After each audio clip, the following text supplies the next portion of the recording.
Welcome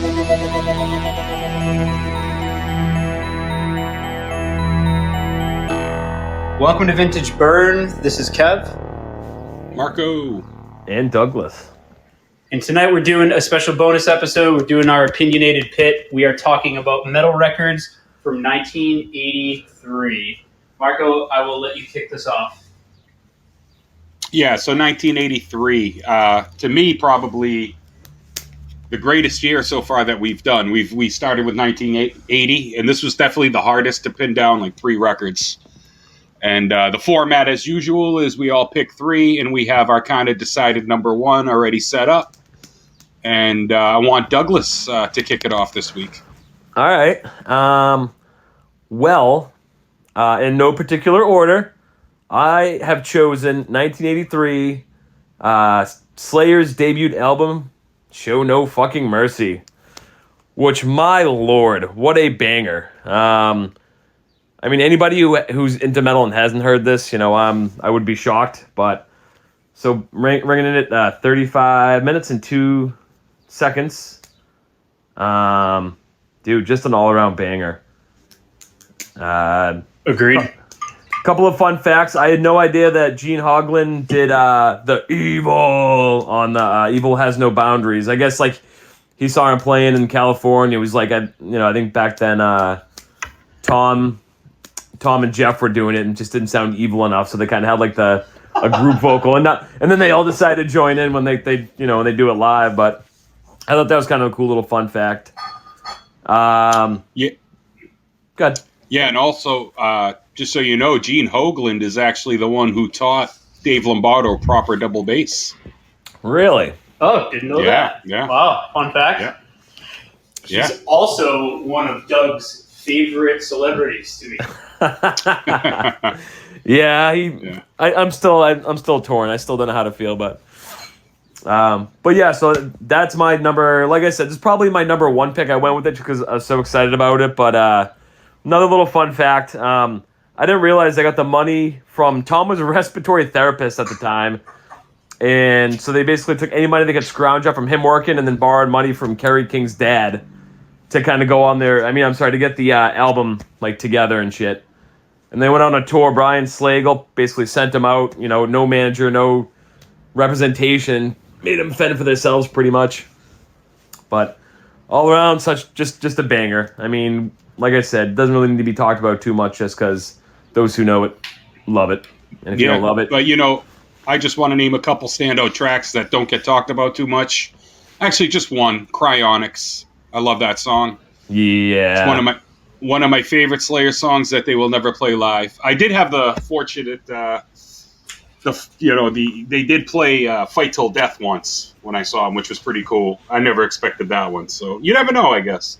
Well, now you know because they're not around, but I take that back. But I mean, all these songs went later on to make one of probably my first or second favorite live albums too. When they did the Live Undead, it just these songs just carried so well over live. Absolutely, Kevin. This is an obvious pick where everyone's a fan of Ozzy. So my number 1 out of my 3 is going to be Bark at the Moon. It also features, I still think, and Marco will probably agree with me, one of the most underrated guitar players, Jakey Lee, which I can't stand it. People never mention him. It's like, they just jump from one to the other, and they skip Jakey Lee for whatever reason. I think this record and Shot in the Dark or Ultimate Sin. Ultimate Sin are just phenomenal records. The kid was young. I think Jakey Lee was in his teens when he even helped Ozzy write this album. So just an amazing guitar player. I mean, people would kill me for saying this, but I think he's as good as Randy Rhoads. I mean, yes, Randy was one of a kind in his own way, infusing classical, but fucking Jakey Lee at his age, he was younger than Randy Rhoads, and the kid wrote some killer riffs and solos. So, for me, I don't know, standout tracks, it's really hard to decide. I mean, I really love You're No Different, which I know is a slow tune. And I'll have to say, it's just a great tune. I mean, we all know Bark at the Moon, which is a killer riff and not always easy to play or get down pat. So, now you see it, now you don't. Rock and Roll Rebel's great. Doug's favorite, Center of Eternity. Dude, the best song on the album, hands down. Me, honestly, it sounds crazy, but I love Waiting for Darkness. I just love that riff in there. And there's something about that. So for Children of Bodom fans, when you hear that song, the way that he plays his guitar in that part, it's hard to explain, on a podcast, but there's this. I hear Children of Bodom. I mean, Alexei definitely was influenced by that part, because you can hear a lot of that style in his playing on the Cobb record. So just a great record. Again, I feel like it's always overlooked. Aside from the song Bark at the Moon, people are just like, it wasn't the Randy stuff. And then they go right over to Zach. And he's my second favorite guitar player in Ozzy Osbourne, Not only that, the cover album's awesome, dude. I mean, the aesthetics that they had on Ozzy, they're awesome. Yeah, that is a great cover. I overlooked this album for a really long time, and actually, one of my favorite things is who's in a car? Is somebody in a car? Not me. Sounds like wind. Yeah, no, I hear it too. Kev, do you have your AC on or something? I have my AC on in the background. Yeah. Oh, I think we can hear it whenever you turn your head. Really? Oh, Jesus! Is that clear? It picks it up. I'm in the other room too. Were you walking back and forth? Mm-hmm. Yeah. So when you're in the other room, we can hear it. Yeah. Okay. But anyway, what I was getting into is I love Slow Down, and I love that song, and I love how it goes into Waiting for Darkness, because it's got just the end of that album's good. And even So Tired, I don't know if it's because Headbangers Ball back in the day, they used to play the video all the time, but I also enjoy that song very much. But yeah, it is an overlooked album. I didn't listen to it for years, and finally when I did, I'm like, what the fuck have I been missing? It's a great record. It is. I also overlooked it for a long time until I had a work truck that only had a tape player, and I remember going to a yard sale and finding a couple old Ozzy, and I remember just listening to it over and over and over for one summer, and that's when I really fell in love with Center of Eternity. It's also the record that features another underrated musician, Tommy Aldridge. The guy's an insane drummer, and he's played in a shit ton of bands from Gary Moore to Whitesnake, Ted Nugent and Lizzie, Vinnie Moore, Yngwie Malmsteen. So the guy's just a world-class musician. Wow. And I mean, I don't know if he was on the next record, but I mean, he made his appearance on this album for sure. So yeah, he was also in the Anvil movie where Lips really wanted to meet him, and Tommy Aldridge looked like he could give a fuck less. Oh, okay. Remember that guy, the guy with the really curly hair, Doug? Yep. Tommy Aldridge. Yeah, he looked like he was 90. Wow, and that was in 2010, right? Yeah. Two tracks that never made it that are now on the reissue from 2002. I love Spiders. I think it's an awesome kind of creepy Halloween song, and One Up the B-side is a really cool track. Oh, yeah. So were those originally supposed to be on the album, or are they B-sides? Yeah, they're just B-sides. For whatever reason, never made the cut, and finally made their appearance in 2002, which I like both songs a lot. I'll have to check those out. All right. Now, moving on to my first pick. I'm going to go with Motorhead, Another Perfect Day. To me, their best overall record from front to back. I like every track, and I can't say that about many Motorhead records. But, songs like Back at the Funny Farm, Marching Off to War, Die You Bastard, those tracks are just excellent. And they did play those live, I think, relatively often. So, a lot of tracks off this stood in their live set. It's an album I got into actually recently, within the last few years, because I saw a Motorhead ranking once, and they ranked it number 1. I'm like, really? It's an album I didn't expect. You expect Overkill or Ace of Spades or even their self-titled. And I'm like, whatever. So I put it on and fell in love with it. All right. As you guys know, I'm not But not that I don't respect the shit out of Lemmy and Motorhead. It's just I've never been the biggest Motorhead fan, and I'm not gonna lie. I don't know if I know any of these songs, and that take away my metal card, but that's why we do don't this. have to have a metal card. Look, man, I just my advice is listen to this record. If you like any hint of Motorhead, which I know you like certain Motorhead songs because we've jammed them, but oh no, I love Motorhead, but like it's just I don't know like besides like Orgasmatron's always been my jam, and obviously all the other hits and shit like that. But yeah, all right, well I'll have to give it a whirl too.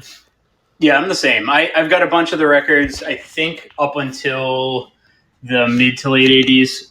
If something comes on, I'll enjoy it. But I'm also not a huge Motorhead fan. For me, I just feel like every record has a very, very similar sound. They're kind of like the AC/DC of metal for me. The good comparison. I'm like, oh, hey, the same riff, different lyric. Cool. And there's nothing wrong with that. I mean, Motorhead have been consistent. Lemmy's influential as fuck. For me, I'm like, okay, like they don't have standout songs to me where I'm like, oh my god, I have to put this on. Aside from the cuts that you constantly hear, I never want to listen to them. That's probably why. I'm always like, I just don't want to listen. I've always just been big into their like punk rock energy, and because they have that flair to them, and that's why, like, with them, you always hear it. They're like the one band that punks and metalheads back in the day could both like, and because back then they used to brawl with each other. So until the crossover scene, anyway. Yeah, it was a different time back then. But you're right. And like I said, no disrespect to the late Lemmy or Motorhead. I somehow got skipped over the years. But you know what? Like I said, that's why we do this. So now I can go back, listen to it, appreciate it, and be like, fuck, Marco was right. Like, I've been snoozing on this. Hey, maybe we'll put on some Motorhead this weekend, Just put on the record and let it play, and it might catch your ear. Yeah. So would you call Amon Amarth the Motorhead of metal? Of death metal or whatever? Yes. Absolutely. Without a doubt. Well played, sir. Well played. Doug, back to you, brother.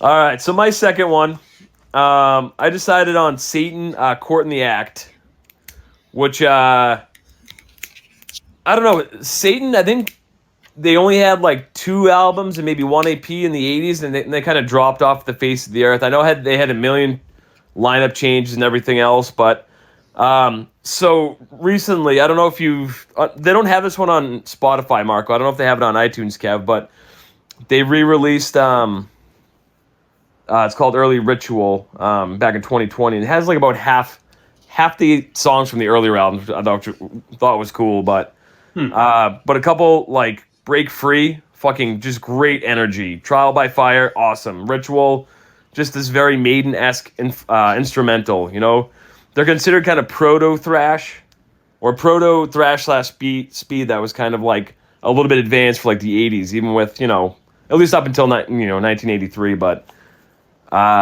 just this one's fun. A lot of good energy, and definitely a banger.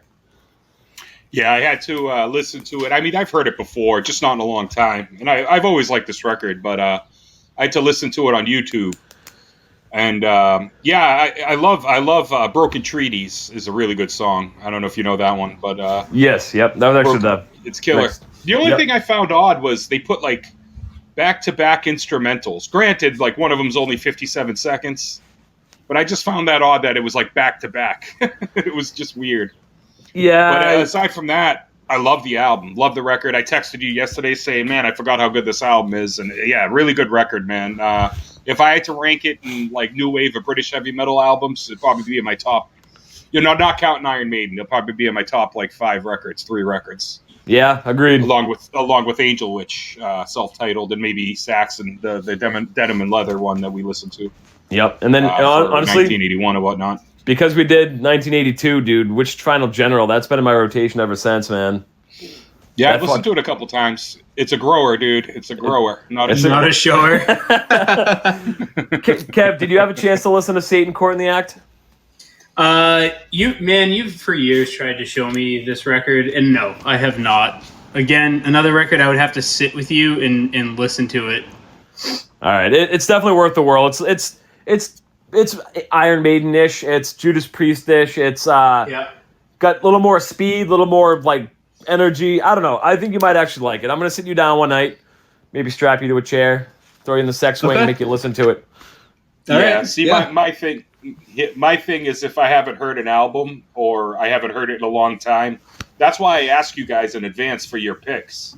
Because I want to get the chance to try to listen to them a couple times before we go on. So that's why I do it. But you know what's good about this year? I only had to listen to one because I know every single other record very well. Yeah, this wasn't such a great year. Like, this is like the year that really kind of like, stuffed its fist up metal's ass, if that makes any sense. Like, I think this is gonna rival 86, 87 to me. Ooh. See, by then we have so many, like, I don't say subgenres, but it's just like, it's like this little metal tree that grew, and by 86, 87 it spawned into a full ass fucking tree from this little sapling in 1983. Yeah. All right, Kev.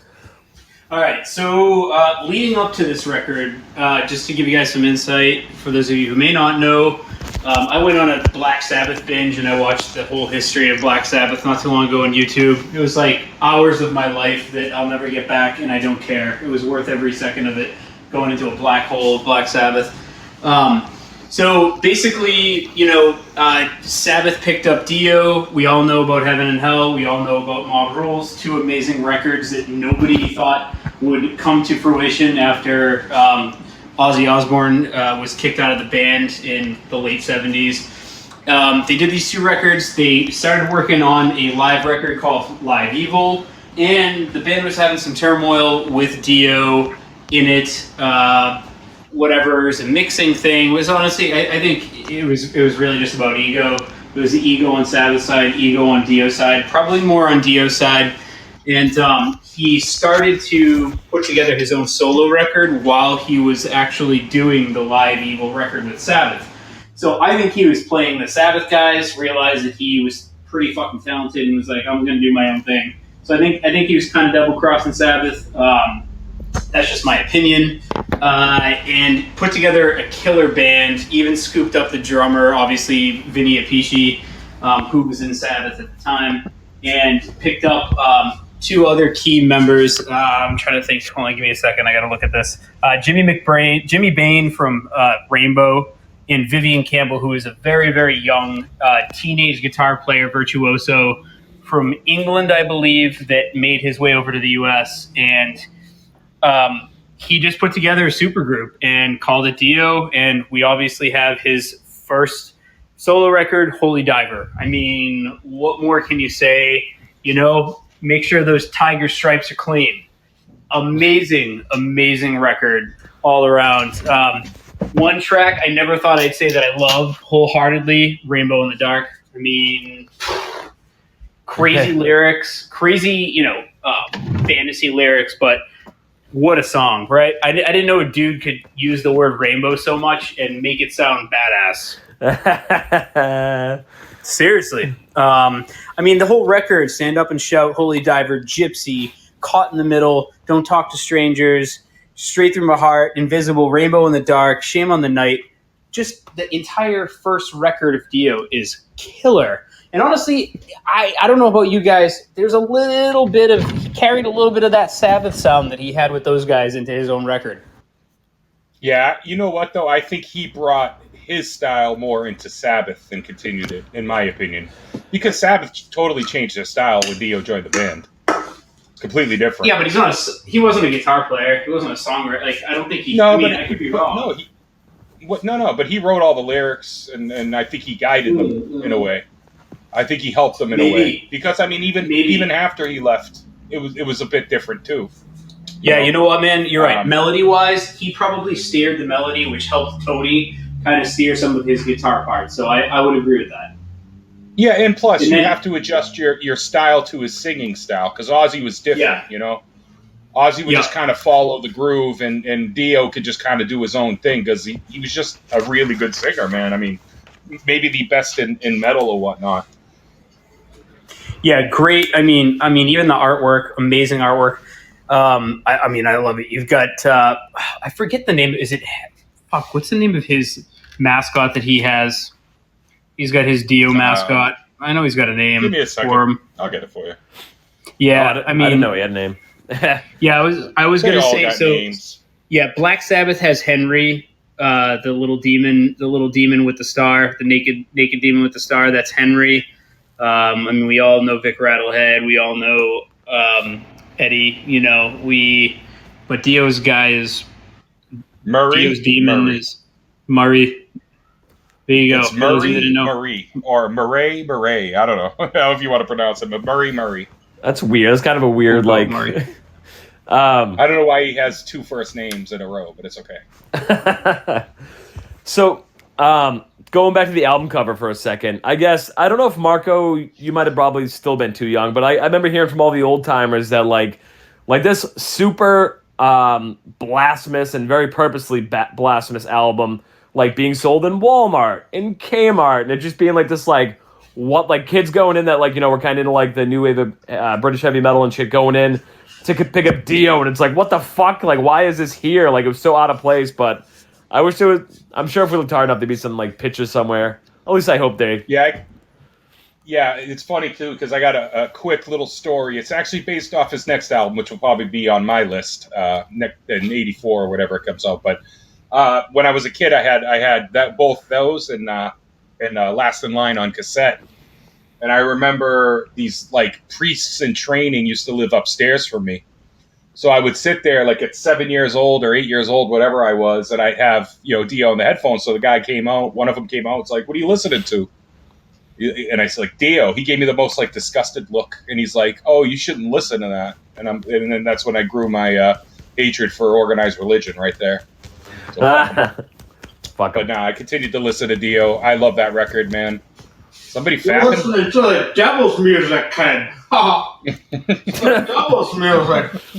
So, I'm not gonna lie, this might be one of the greatest just overall metal albums, like, ever. It's definitely, like, way up there. It's just, you got, like, the technical playing of, like, say, Dream Theater with the fucking great strong vocals that aren't, like, whiny or annoying. It's just, like, all around fucking... Like Dream Theater?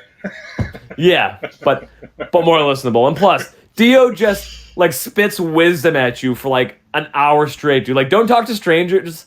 If I listen to him, don't treat him with women. They'll only bring you down. Like, I'm going to save myself so much pain and agony just listening to Dio's advice that he's been trying to throw at us since 1983. Well, actually, before that, but with this album anyway.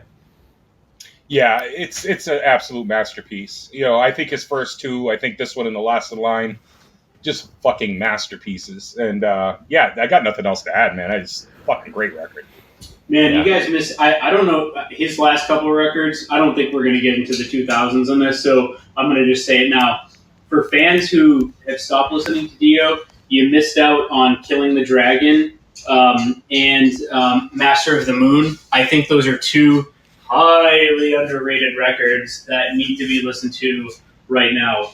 I listen to them constantly. They were the last of Dio's records before his passing, and they rip. They fucking rip. Yeah, man. I agree. Alrighty. Enough about Dio. My next pick starts a guy with face paint, man. Is Merciful Fate Melissa. Nice. Excuse me. Anyway, this album's awesome, man. I love, what are their names? I can't remember their names. Give me 1 second. Hawk and Hank Animal? Sherman, Michael Denner. Hawk and Animal. Hank Sherman. Did you say At Hawk least and I Animal? get it. Yeah, this kid asked if this was the wrestling show. So Hank Sherman, Michael Denner on the guitar tracks. Those dudes are amazing. They did a lot of things that weren't being done at the time, in my opinion. Elevated it, and it took me a long time to get into King Diamond's vocals, but once I got used to him, I was into it. The music on this is phenomenal. Yeah. And definitely. it inspired so many freaking bands and looks for black metal, and even Metallica was listening to this shit and we're like, whoa, this is great. But anyway, awesome record. And I know, you know, at least Doug, I know, can talk about this record a bit. Dude, well, funny you mentioned Metallica. They did, didn't they do on Garage Days, when they did the second one back in the early 2000s? I think they did Curse of the Pharaohs, and was it Satan's Fall? Yes. They did Curse of the Pharaohs, definitely. And yeah, man. Honestly, I love this record too, and I picked them up from Doug talking about King Diamond back in the day, but also from listening to Metallica. So one thing Metallica were great at, even in their shittiest of times, was at least helping people get into other great artists that maybe didn't get the recognition, so that they could help them get it. Even though a lot of people still think these are Metallica songs for whatever reason out there, like Bread Fan, sorry Metallica fans, not a fucking Metallica song. Bread Fan! I love Bread Fan. I got me some Budgie on vinyl. Marco was there. We bought it down in Maryland. Yeah, I remember. I'm with you though. Merciful Fate, awesome. I feel like this was still pre-King Diamond getting into his grandma days, so it was high, but still not that bad. And then I feel like he came full circle to the vocals that I like when he started doing, like Spider's Lullaby and stuff like that, which I like more. So I feel like that was more Merciful's Fate King Diamond, a little more reserved. So I kind of like I like the Merciful Fate stuff. Yeah, this one's an absolute banger. Like, I think Black Funeral is the one, remember we Some in the Darkness we talked about? We did the cast on. And they go to see the band in the beginning. I think it's Black Funeral. All Hail Satan. I think that was the one they were like covering in the movie, whatever band they went to see. But dude, Satan's Fall, Melissa, Curse of the Pharaohs, Into the Coven, man. That alone, like, that's the song that really got me into fucking Merciful Fate, was Into the Coven, man. Yeah, I'd say it was that and Evil and Melissa. Those three songs for me. Like, I love all three of those equally. Love those songs. Oh, yeah. Now, can we talk about the album cover for a second? It's very... Sure. What an awesome album cover. Yeah, but what a weird name for a record. Awesome album cover, but what a strange name. I'm sure there's a story. Maybe Melissa was... Actually, is there a story? Any idea, Marco? I don't know. Keep talking and I'll let you know. I'm just, I think she was a witch, because it literally says in the song, she was a witch. Why did they take you away? Melissa, you were the queen of the night. Melissa, you were my light. So it's definitely based off a story, but, It's about his mother. It might be. You never know, like some Ed Gein kind of shit. I don't think his mom would have been named Melissa. I mean, being from Denmark, I can't imagine the name Melissa was associated to his family. Maybe it was like Melissa, and we're butchering it as Americans. Maybe. Marisa. Yeah, but what and that was his first. Did he have any EPs or anything before that, Marco? Or was that the first? Yeah. No, they released an EP in '82. I forget the name of it. Oh, it's just Merciful Fate. Oh, all right, okay. Yeah, it's the one with like the naked girl on the cross. I'm sure you've seen the cover 1,000 times. Oh yeah, it's like black and white, like kind of cartoony. Yes. Correct. That's okay. The one. And there's like a bunch of druids around her. Yes, I wasn't sure if that was before or after this one, but that makes sense. Oh, and yeah, she's getting burned on the cross. I see fire now. I'm looking at it right now. So yeah. I wonder if that's Melissa. Okay, the name Melissa, given to females, comes from the Greek word. Okay, can't pronounce that in Grecian or whatever it is. It means bee, B-E-E, like this is bee, which turns out it comes from meli, which means honey. In Hittite, melit signifies honey. So honeybee. Okay. All right. Sure. Good to know. All right, Douglas. All right. So for my third and final, I had decided to go with Black Sabbath's 11th studio album, Born Again. Yeah. Which this was the last studio album with Bill Ward, which I knew but I forgot, and their first and last with Ian Gillan from, I have DP here. It's obviously Deep Purple and not Deep Purple. Yeah. Not Double Penetration. Mm-hmm. For those who might. So yeah, so you basically had the original Sabbath lineup with Ian Gillan from Deep Purple. So what a lineup. So we'll talk about the album, and I have something that I just learned, which totally makes sense. But Dude, this one rocks too. I mean, out of the gate you get Thrashed, and then Stonehenge, which I'll get into in a minute, and then right into Disturbing the Priest, which has over the years become my favorite on this album. And then obviously Zero the Hero, Digital Bitch, and then Born Again, which is like a soft but like good ballad that kind of gets like into baby making music, you know, like deep up in my room, kind of like Barry Manilow shit. And then honestly, I think it kind of fades off with Hotline and Keep It Warm. Those aren't like I usually stop listening after Born Again. I hate to say it, but yeah. Margo? Nice. I don't like the record, man. Like it's At all? No, not really. I mean, it has like moments and stuff, and I like a couple. I like you said, "Disturbing the Priest" is actually a pretty good song, but overall, no, I don't like the sound of the record. Apparently, it was recorded with a blown speaker the whole time, and they still released it. Yeah, they were on a lot of drugs back then. Actually, they have the record company lost the actual mastering, so they can't go in and remaster it to make it sound way better or high def. And Tony Iommi's pissed about it. Oh, that sucks. Yeah. Yes. So they lost the tapes. So there's not much you can do with it. Personally, I agree with you, Doug. I think it's a fucking killer record, man. Love it. Well, good. At least that's Marco. Fuck him. Fuck. That's why I like this, because we all have such different opinions. Go listen to Born Again and bang you. Anyway, such a good record, man. It is. And Marco, you might find this interesting. Did you know that Stonehenge on this record was the inspiration for Stonehenge and Spinal Tap? Yeah, I've heard that before. Yeah, I did not know that. Did you know that, Kevin? I did because Geezer was like, again, just watching the history, Geezer was like, we asked he's like, we didn't check the measurements, and we just said, yeah, we want it to be X amount inches, and he's like, the guys thought we meant feet. It's like, and there's this fucking Stonehenge display that couldn't fit in the arenas. Yeah. He's like, it's so big. He's like, I think they said it was even bigger than the life-size ones. Or real life Stonehenge. He's like, so we had this like giant. We didn't know what to do with it. He's like, it was so big, it was ridiculous. Dude, that's awesome. Yeah, and obviously, So a year later in the mockumentary, obviously this is Spinal Tap. They kind of took that, but did it the other way around, where like they messed up the measurements and it was too small. And then what's he say that it's in danger of being trampled by a dwarf, which I think that, do you guys know the whole, the rest of the scenery that they wanted to go with? Mm-mm. So, like the baby, the cover has this crying baby demon looking thing.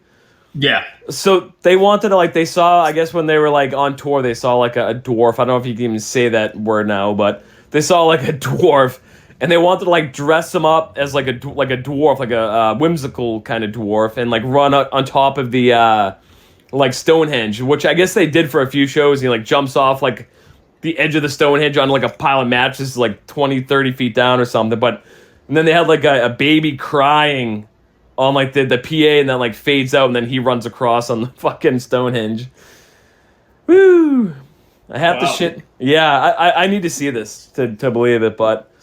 But one more interesting fact. So obviously Ian Gillan from Deep Purple, Smoke on the Water was super hot at the time. So they kind of let them open up some of the shows with Smoke on the Water, which, for the people going out, we don't know this album, but we, know Ian Gillan kind of thing.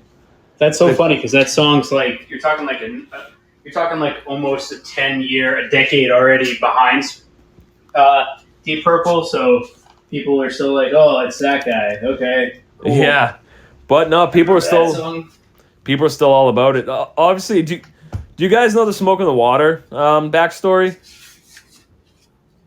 No. So I guess in Switzerland they went over to record the album, and then Frank Zappa and whatever his band was at the time was playing at this casino where they were recording. So oh hey, let's go down and check out the show. And someone decided to shoot a flare gun at the sailing, lit the place on fire. And they had to they almost lost all their equipment, all the shit they'd record already, and then they decided to write Smoke on the Water. So if you listen to the lyrics, it's about the story about how what transpired when they were trying to record the album. Yeah, that was kind of cool. You know, because I mean that's probably one of their most iconic songs, I would say, over a Fluke. But yeah. So. All right. I'm doing an EP because I think it's an important EP, influential to another whole decade worth of amazing prog metal. This is the EP Queensryche. So self-titled. The band itself started out as a cover band, The Mob, and they were doing Iron Maiden and Judas Priest covers. And a bunch of amazing musicians got together and decided to create somewhat of a supergroup version of Iron Maiden, in my opinion.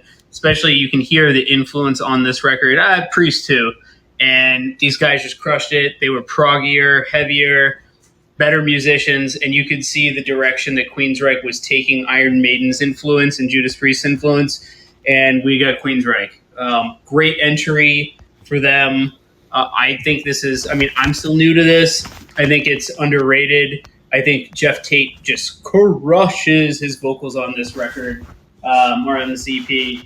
And yeah, I'd give it a shot. If you don't know it, even the band's logo is completely different from what they eventually went with. But I love it. I think there's only 4 songs on it. If I take That's a look, correct, yeah. It's 4. Queen of the Reich, Queen of the Reich, Knight Rider, Blinded. Yeah, killer, so killer. I wish very, very Iron Maiden influence, but they're better musicians in my opinion. So it's just killer stuff. I kind of wish you got into this album like years ago when I told you about it, and you're like, "Yeah, it's not my thing. It's good. It's all right." Doug, everything you show me, it just takes me a decade. All right. Remember that. I'll check It's been talked about many times. I'll check the notebook, but I remember specifically. But anyway, I love Queen of the Reich. Amazing fucking song, but it must have one of the worst fucking music videos of all time. Oh, really? Jeez, It's very. Yeah. You can also see. I saw it on Tyler Torrey's Facebook. Somebody sent him a picture of Steve Harris wearing a Queensryche shirt from like early 80s. I think like 82, 83 when this popped. And so even Steve Harris loved them. I mean, he was probably like, yeah, great. You guys are going to carry the flag of Iron Maiden sound. It's only going to make them. It's only going to help them, right? If you like what they sound like. Yeah, there's a funny story about that going in a little into the future with Operation Mindcrime. Operation Mindcrime and Seventh Son came out, the same year, and there's speculation that Steve Harris bumped up his prog game because of Queensryche. He's like, we got to do what they're doing, and that's why Seventh Son is so proggy and whatnot. Okay, all right. Yeah. So, but getting back to this record, excellent record, man. It's a great starter pack for them. I mean, if you want to hear a little more old school influence, as far as like you said, Maiden, Priest, whatever, new wave of British heavy metal, they got it. I think they really hit their stride with their first record, which is my favorite record by them, is Warning. Again, might make my list for next year. It's another one that I absolutely love. But man, this is a great opening EP for their, whatever. I mean, I remember the first time I ever heard Queen of the Reich, and this was more recent, like I'd say within the last 10 years. And I'm like, wow, this is fucking Queensryche? This is the I Don't Believe in Love band? The Silent Lucidity band, and even though I like I Don't Believe in Love, not so much Silent Lucidity, but it just really took me by surprise, really hearing this and being like, wow, it was amazing to me. Yep. And then with the recent Todd Latour love, I've been really diving into Queensryche the last 6 months or something. And man, same here. Excellent band, man. Great band. Yeah. Hey, Marco, you got to remind me this weekend we got to play the Todd Latour record outside, just because it's just sure. Yeah. Okay. Amazing. Honestly, Queensryche in general. I was the one that said, "Oh, I like Latour better than Tate," but when you said, "No, dude, go back and check out the Tate stuff," and I didn't even realize. I mean, I know they've re-recorded some stuff, but I didn't realize the stuff that I was actually enjoying was the re-recorded Tate stuff. So I'm like, "Oh shit, this is Jeff Tate anyway." So, So I mean, I went back and I love it all now. I've gone back. I don't like what they did in the '90s. They fell into the like, what do we do with grunge, and made shitty records like everybody else. But that's not their fault. The only one who survived that really was Megadeth in the early '90s. They found a way to survive a little bit. And Testament, I would say. Too, but... Yeah, Testament. You're right. I agree with that. Testament. I've been banging. Go ahead. In the '90s was clutching at straws, man. They were changing their style left and right. Yeah, but they all were. I mean, Megadeth did the same thing, from Cryptic Writings to Risk to, at least like The Ritual was probably the most solid out of the big four. Not that the Testament was in the big four, but that was one of the. But at that time, Doug, like Queensryche released Empire, which is still their biggest selling record. Like if you're talking later '90s, like '91, they were all still good. Yeah. Let's remember, kids, Dave Ellefson's been masturbating online on AOL since the early 90s. Yeah. There's only one metal band in the 90s, that's Pantera.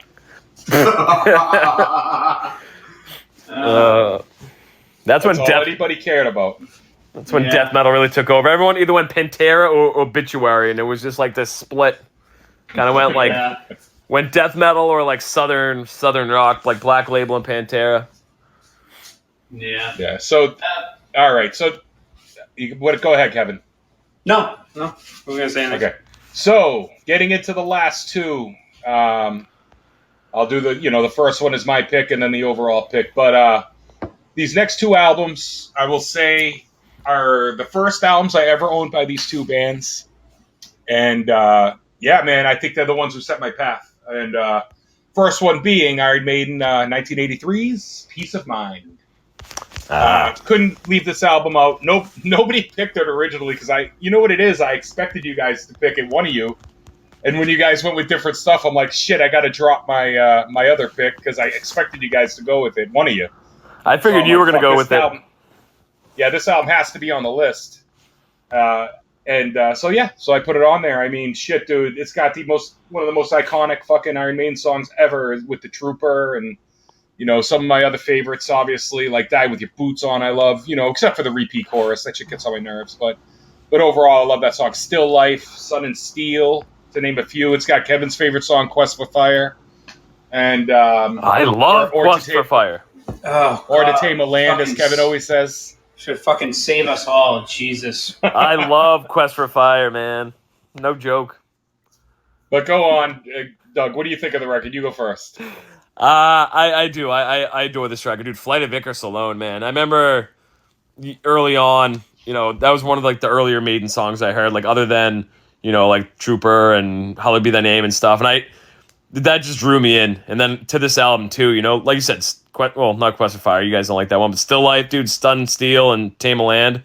Actually, the whole goddamn album is good. It really is. Douglas. Yes. I love "Quest for Fire." Thank you, Marco. Love it. We've talked about it. Or "To Tame a Land," as Kevin calls it. I fucking hate you guys so much. That is the worst song I've ever heard in my life. Me and Marco. Do you guys really like it? Oh, I love it. I do. Why? I just want to know why. Yeah, I just love the gallop. I love the story of it. I think it's fun. I just think it's a fun song. Now, is it my favorite Maiden song of all time? No. Is it maybe even my least favorite on the album? Maybe, but I love every song on this record. So yeah. All right. So I don't. No, I don't. I skip it. I'm not gonna lie to you. Yeah.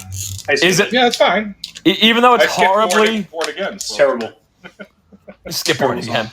Even though it's horribly historically inaccurate, it's still a good song. Me and Mark went a dock on Saturday listening to it, and you can watch and you'll be like, wow, this is a good song. It's okay. It is inaccurate because, look, historians are fucking inaccurate about dinosaurs, right? We can't decide if they look like chickens, if they look like... Now dinosaurs have feathers, okay? So all those Jurassic Park movies can go out the window. Dinosaurs apparently were giant feathered birds. We still can't even figure out how the fucking pyramids were made, okay? They've changed that goddamn theory so many times. So it doesn't matter. Yeah, that's true. It's a good song, though. Anyway, yeah, this album was phenomenal. I consider it part of, like, Bruce's Holy Trinity, part 2 in it. Number of the Beast of this and a Power Slave. And a little fun fact, Iron Maiden has made our top 10 every year so far. Oh. Isn't that crazy that they put out an album every year? Look how bands used to put out records. And if Power Slave ain't on the next one, that's going to be crazy. But it will be. But It will be, for sure. you know. But yeah, man, I fucking love this record, dude. Like I said, it was the first album I ever bought. I remember I had it between. Actually, it was 2 of the 3 because I bought 2 main records in the same day. But I remember I picked Somewhere in Time for the cover because the cover's badass when you're like 9 years old, 8 years old. And then it was between Seventh Son and Peace of Mind, and I'm like, I kind of like the chained up Eddie and the what do you call that thing? The Insane Asylum, like the padded room. Yeah. Oh, straight jacket. Yeah, the straight jacket in the padded room, and I'm like, I kind of like that. I went with those 2, and yeah, man, never look back. I listened to both those albums a lot, along with the number 1 album, and it just stayed with me forever, man. And Iron Maiden is the band I still go back to, and this is the album I might go back to the most, to be honest. It's been a while, but such a great album. Such a great album. Yeah, man. All right. Well, we've exhausted our Iron Maiden talk, it seems. So let's get into honorable mentions. Kevin, you got any? Did we lose Kevin? Sorry. No, I'm stuffing my face right now. You fuck. Okay. All right, Doug, you got any? I did. Let me hold on. I mean, there's Quiet Riot. There's Accept. Man of Wars came out that year. Exciter, Heavy Metal Maniac. Crystal Logic, which I've been getting a little bit more into Manila Road these days. Not too much, though. Of course, Anvil pumped out another one. I'm not too familiar with Forged in Fire, but... dude, Thin Lizzy, Raven. Dude, there was such a... another Riot. Ton of albums that came out this year. The first Pantera, which I still have never heard. Oh, dude, and my one, big honorable mention would be Grim Reaper, See You in Hell. Definitely. Yes. There you go. That's a good one, man. And I forgot this. It's such a good year. I almost forgot about this one. But yeah, dude, I've been on a wicked Grim Reaper kick lately too. I don't know why. Yeah, I mean it's good. Grimmit's got a good voice, and it's good metal. I mean, I'm not a big Grim Reaper fan, but I enjoy it. I'd go see him live. Even though it's probably not the same anymore since you can't stand. But can't stand him. Oh, that was fucked up. Yeah, well, he's missing a leg, bro. I know, dude. Come on, that's grim. Sorry. All right. One other one is the French band Sordelais, which I remember Death talking about. I think I've seen Chuck wearing shirts, and on stage and shit. I seen them when they did when I was in France. They did some original lineup tour. I don't know what the fuck it was, but they were good. But I definitely gonna dive back into them. I know people adore them though. Yeah. So for me, I'm going to go, again, like I did in 1982, I'm going to go a little more hardcore because these records would have been on this list as my favorites, probably, if they weren't hardcore records or punk records. So I got 3. I got Suicidal Self-Titled, which might be my favorite album of this year overall. Mm-hmm. Agnostic Front, Victim in Pain, which is 10 fucking minutes of 9 songs and just pure ferocity. And one I'm surprised Doug didn't mention, Misfits, I was about to say Evil Eye, Earth AD. Oh, God. That album is phenomenal, and I'm really surprised Doug didn't bring that one. Jesus, Doug. This is the second time you fucked up on the Misfits. What's going on with you? Well, I thought we're going to have a hardcore section at the very end, but I guess that's technically an honorable mention. But another one that Green Hell that Metallica covered from this year, and then Die Die My Darling as well, both off Earth AD. And it's got one of my favorite Misfit songs of all time, Blood Feast, man. The vibe, the feel, the lyrics, everything. It's just fucking 2 minutes and 30 seconds of just you know what I mean? Like I've always said, I think this is their hardcore record. I think the rest of their discography's punk. I feel like this is their hardcore record. Hardcore was actually rising above punk at the time, so they came out heavier. I mean, Death Come Gripping, man. It's just, what the hell is going on? Hell yeah, Death Come Gripping, man. What was I going to say? Oh, I read something recently with Danzig that he actually hated the speed of the album. He was more of a, Elvis-y, punky kind of type vocalist, and he didn't like doing the hardcore, fast vocals as much, even though this album's fucking phenomenal, And I'm sure he appreciates it now, but at the time, he he just didn't like the speed. He didn't like the speed, I guess. But all right, well, you know what, Danzig? I wonder if we don't like your movies, so it's fine. I wonder if Danzig, though, was more of a fan of Bobby Steele as opposed to Doyle. You know, like Bobby Steele, who did all the Static Age stuff, and I think he was on 3 Hits from Hell, the 7-inch Bullet. He did all that stuff before Doyle joined the band. Oh yeah. But I think that was more Danzig's bag, was that era. I think so too. Especially now, seeing like he'll put out an album and like a Elvis cover. You know, like you can tell that's kind of where his passion lies. You know, he didn't like the speed, even though he could do it. He was good at it.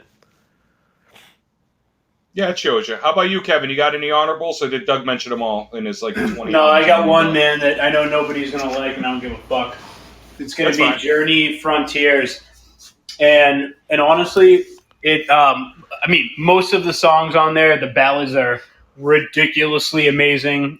Fuck you if you don't like it. Doesn't really matter. But Edge of the Blade is an awesome Iron Maiden style song, and they crush it. If you don't like Journey, it's fine. If you don't like their songs like Faithfully and stuff like that, but you have to check out Edge of the Blade. It's a metal song. Through and through. Total metal song. And it's amazing. Killer solo, everything. All right, it's going on the list. Nope, not Edge of Sanity. No, Edge of the Blade. It is such an awesome metal tune. Really is. Edge of the Blade. Nice. All right, good to know. Who wants to introduce the number one? How about you, Doug? All right, so this sounds big. So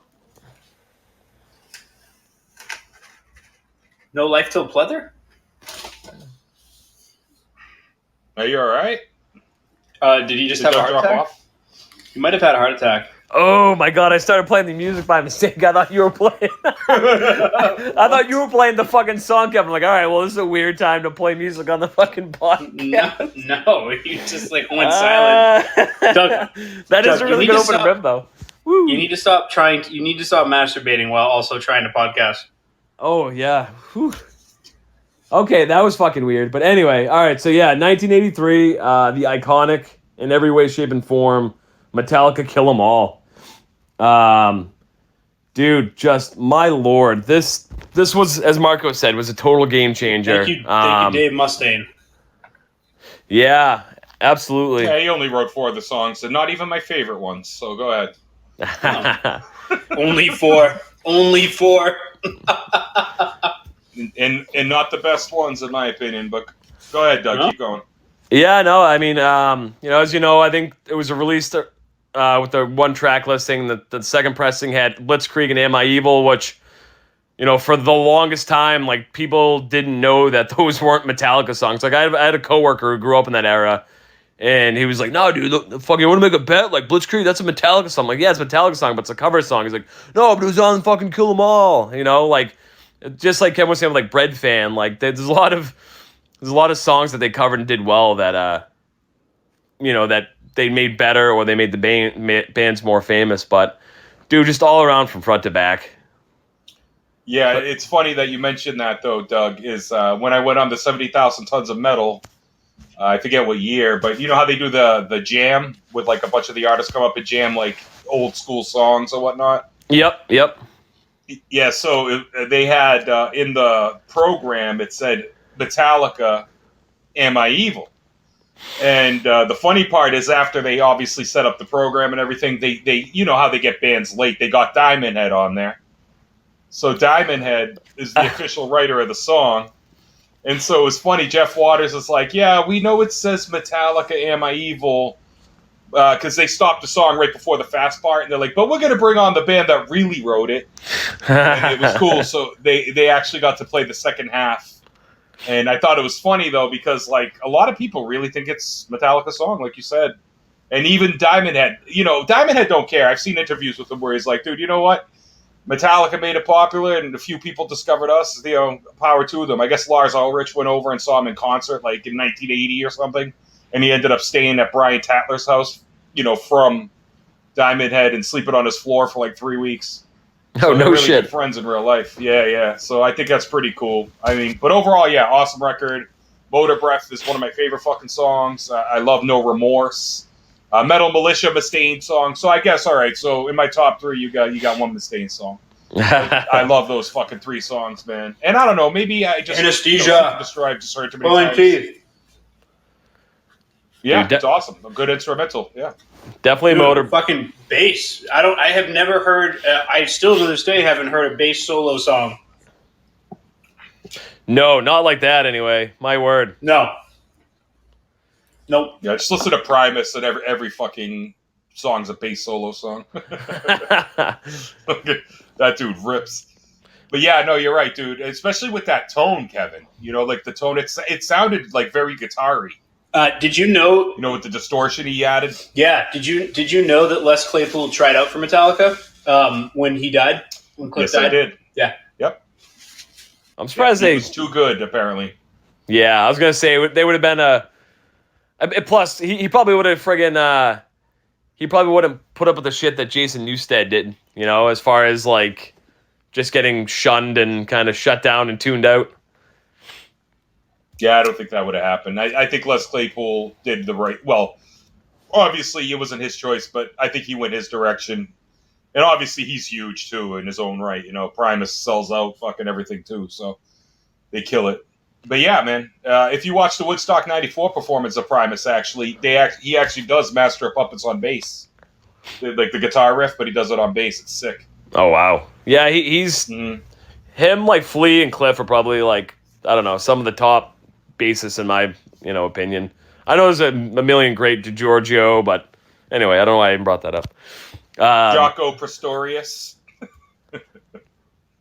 Who's that? You know who that is? Nah, he's an old school jazz guy, but that's who a lot of these look up to. Yeah, dude. He's like the Godfather. Yeah, no shit. Yeah. I would agree. Yeah, I would agree.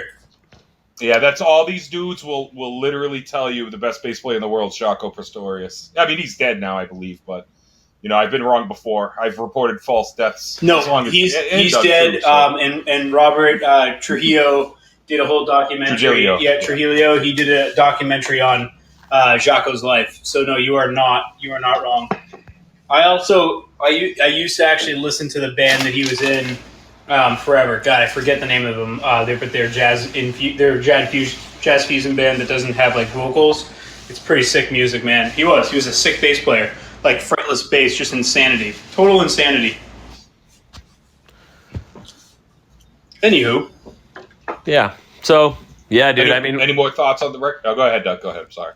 I was going to say it's another one that it just speaks for itself, It's just all around a solid. Like you said, Motor Breath, super underrated. Phantom Lord, No Remorse. Obviously, the Four Horsemen, fucking iconic. But, yeah, Metal Militia, just every song. It's one of those front to back ones that you can never get sick of, I don't think. Yeah, man.